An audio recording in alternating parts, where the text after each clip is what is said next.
찬송가 285장을 부르시겠습니다. 주의 말씀 받은 그날 참 기쁘고 복되도다. 이 기쁜 맘 못 이겨서 온 세상에 전하노라. 기쁜 날 주 나의 죄 다시 쓴 날 늘 깨어서 기도하고 늘 기쁘게 살아가리. 기쁜 날 주 나의 죄 다시 쓴 날 이 좋은 날 애천한 몸 새 사람이 되었으니 이 몸과 맘 다 바쳐서 영광의 주 늘 섬기리. 기쁜 날 주 나의 죄 다시 쓴 날 늘 깨어서 기도하고 늘 기쁘게 살아가리. 기쁜 날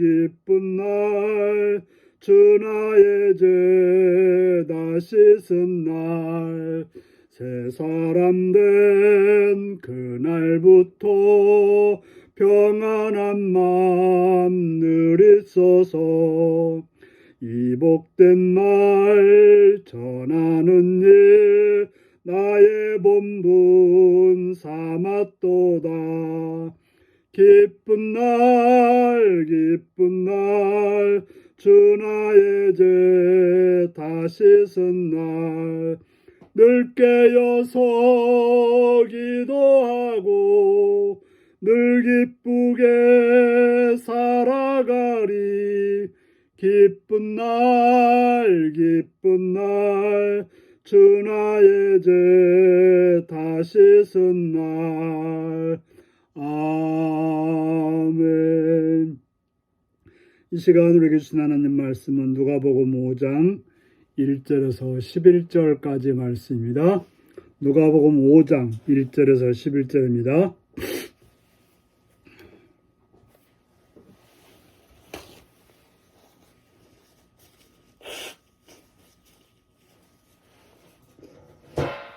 교도하십니다.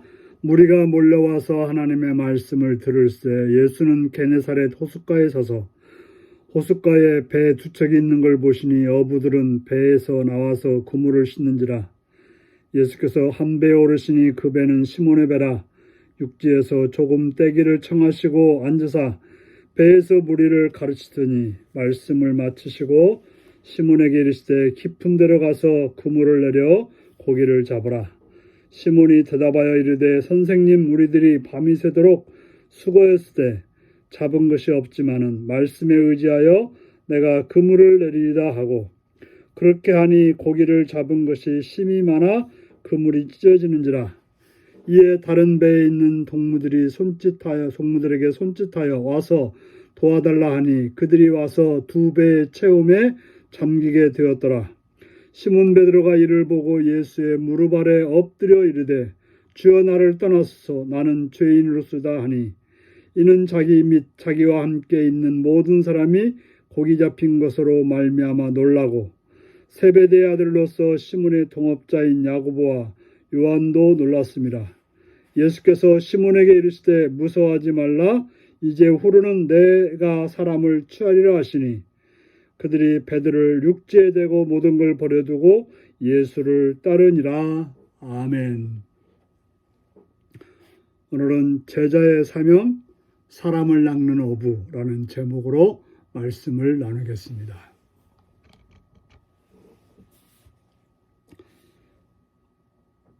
오늘은 이제 예수님께서 제자 베드로를 부르는 장면이 나오고 있습니다.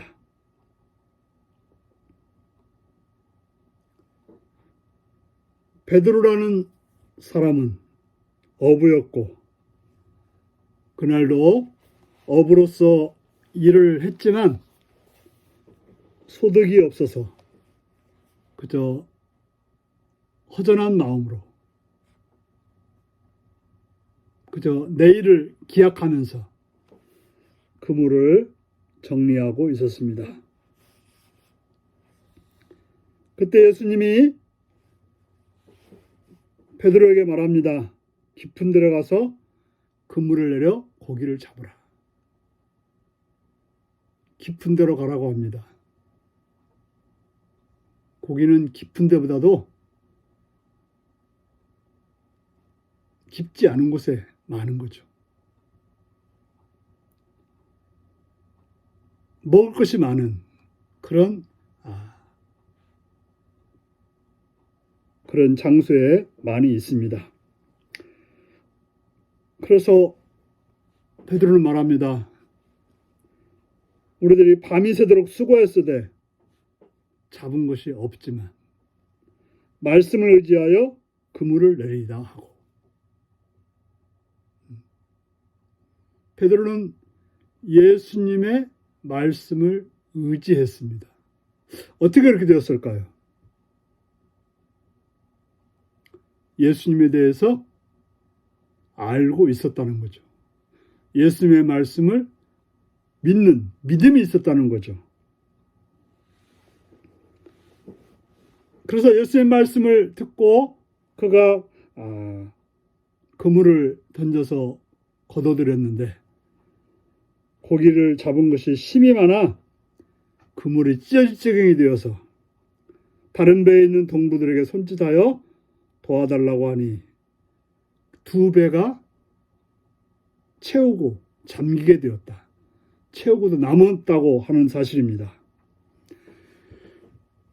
베드로는 이 놀라운 사실을 도저히 자신의 상식에서 벗어난 온전히 예수님 말씀을 따르게 됨으로 인해서 일어나는 그런 놀라운 일 앞에 무릎을 꿇고 주여 나를 떠나소서 나는 죄인으로소이다 라고 고백하게 되었습니다. 회개를 하게 된 것입니다. 그는 자기 자신을 죄인이라고 생각하면서 살지 않았던 것 같습니다. 그는 나름대로 잘 살았고 나름대로 멋있었고 나름대로 훌륭하다고 생각했는데 예수님을 만나고 보니 자기가 죄인임을 깨닫고 걸어가신 그분과 죄인인 내가 같이 할 수 없다고 하는 사실을 알게 되었던 것입니다.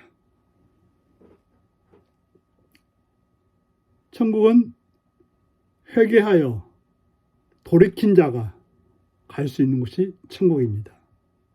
바로 베드로는 그의 삶을 돌이켜서 예수님을 바라보게 되었고 예수님 앞에 죄인이어서 설 수 없다는 사실을 알게 되었습니다. 하지만 예수님은 그에게 무서워하지 말라.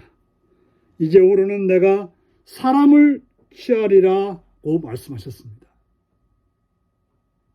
예수님은 그를 죄인이라고 멀리하지 않고 잘못 살았다고 무시하지 않고 이제는 내 앞에 있으니 무서워하지 말고 내가 맡겨준 일, 사람을 낚는, 사람을 취하는 그런 일을 하라고 사명을 주십니다.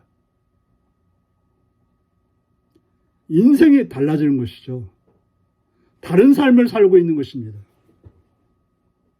그래서 그는 자기가 의지했던 모든 배들을 버려두고 예수를 따르게 되었다고 하는 것입니다. 바로 변화가 된 거죠. 새롭게 사는 것입니다. 예수님을 믿는다고 하는 것은 이제까지 내가 믿었던 것들을 버려두고 예수님을 따라서 사는 것입니다. 버려둔다고 해서 우리가 생업을 버린다는 의미는 아닐 수도 있습니다. 특별히 물론 베드로의 경우는 그러했지만 전문적인 사역자들에게는 그러했지만 그러나 일반인 여러분들에게는 그렇지 않아도 됩니다. 그러나 돈을 벌어도 이제 삶의 방향이 다른 거죠. 어떤 일을 해도 이제는 나를 위해 살았다고 한다면 이제는 하나님 나라를 위해서 돈도 버는 것이고 애쓰는 것이고 수고하는 것이고 힘쓰는 것입니다. 그래서 바로 예수님이 여러분들에게 주신 사명을 감당하는 그런 제자로서 살아가시는 여러분들이 되시기 바랍니다. 기도하겠습니다. 자, 의로우신 아버지 하나님, 베드로를 불러서 회개케 하시고 또한 예수님의 말씀을 따르는 자로 삼으셨던 주님을 찬양합니다. 우리도 예수님을 만나 회개하는 자 되게 하시옵시며 내 삶의 목적이 나를 위한 것이 아니라 하나님 나라를 위해서 살아갈 수 있는 제자로서 살 길을 가는 자가 되게 하여 주옵소서. 예수님의 이름으로 기도하옵나이다. 아멘. 하늘에 계신 우리 아버지, 아버지의 이름을 거룩하게 하시며 아버지의 나라가 오게 하시며 아버지의 뜻 안에서와 같이 땅에서도 이루어지게 하소서. 오늘 우리에게 일용할 양식을 주시고 우리가 우리에게 잘못한 사람을 용서해 준 것 같이 우리 죄를 용서해 주시고 우리를 시험에 빠지지 않게 하시고 악에서 구하소서. 나라와 권능과 영광이 영원히 아버지의 것입니다. 아멘. 말씀 묵상입니다. 예수님이 시몬 배에 오르신 이유는 무엇일까요? 내가 주님의 말씀을 의지해 시도할 일은 무엇인가요? 베드로가 예수님의 무릎을 아래 엎드린 것은 무엇을 의미하나요? 예수님이 사람을 낚는 제자로 부르실 때 나는 어떻게 응답할까요? 오늘 이 말씀을 의지하며 복되게 살아가시는 여러분들이 되시기 바랍니다. 샬롬.